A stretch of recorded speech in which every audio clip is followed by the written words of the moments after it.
Kali ini kita mau bedah sebuah ide besar ya. Gimana kalau peran masjid itu bisa jauh lebih dari yang kita bayangin selama ini? Yuk kita lihat 4 pilar yang bisa mengubah segalanya.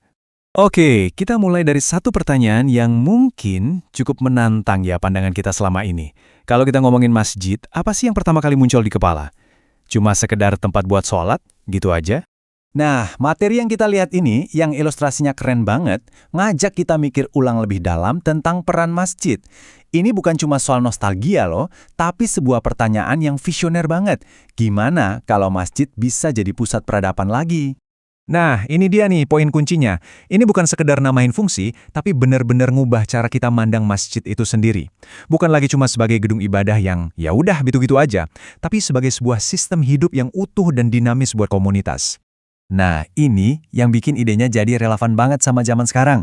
Coba deh bayangin, masjid itu kayak super app buat komunitas. Satu aplikasi, satu tempat yang bisa menuhin macam-macam kebutuhan hidup. Dari spiritual, pendidikan, sosial, sampai ekonomi. Bener-bener game changer kan? Oke, sekarang yuk kita bedah lebih dalam. Apa aja sih 4 pilar utama yang nopang visi gede ini? Pilar pertama, ya ini udah pasti fondasinya ya kan, fungsi spiritual. Ini peran yang paling kita kenal dan memang jadi jantungnya sebuah masjid. Disinilah tempat kita, ya kan, buat nyari tenang, buat nyambung lagi sama yang di atas, dan istilahnya buat ngecharge baterai spiritual kita, biar kuat lagi ngadepin macam-macam tantangan hidup di luar sana. Oke, setelah fondasi spiritualnya kokoh, kita lanjut ke pilar kedua yang dibangun di atasnya.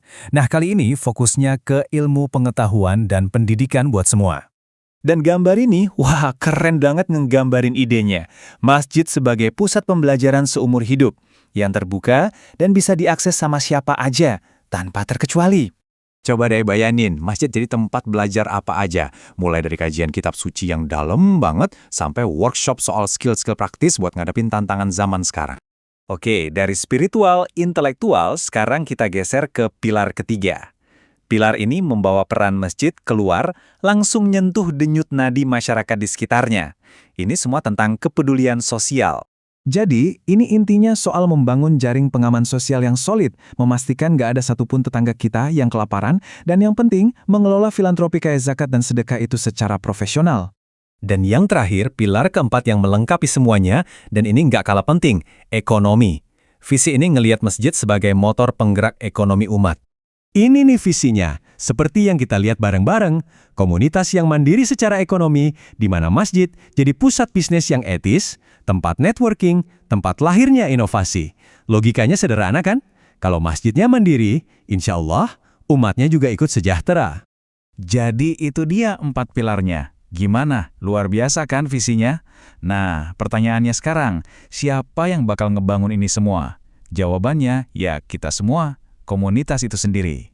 Ada ayat yang jadi pengingat buat kita semua, bahwa memakmurkan masjid itu bukan tugasnya segelintir orang atau pengurus DKM aja, tapi tanggung jawab kita bareng-bareng. Setiap orang yang ngerasa jadi bagian dari komunitas itu.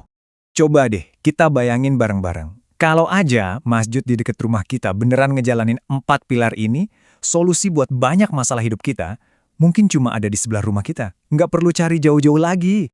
Dan yang paling keren, ini nggak usah nunggu-nunggu. Ajakannya tuh dimulai dari langkah-langkah yang simple banget, yang bisa dilakuin siapa aja, mulai hari ini juga. Jadi intinya itu, ada pergeseran mindset. Masjid itu rumah kita bersama. Dan masa sih kita cuek sama rumah kita sendiri? Ini tentang berubah, dari yang cuma sekedar pengunjung, jadi pemilik rumah yang peduli. Nah, sebagai penutup, coba deh kita renungin pertanyaan ini. Dari 4 pilar yang tadi kita bahas, pilar mana sih yang menurut kamu udah jalan bagus di masjid dekat rumah? Dan pilar mana yang kira-kira bisa kita bantu hidupkan bareng-bareng?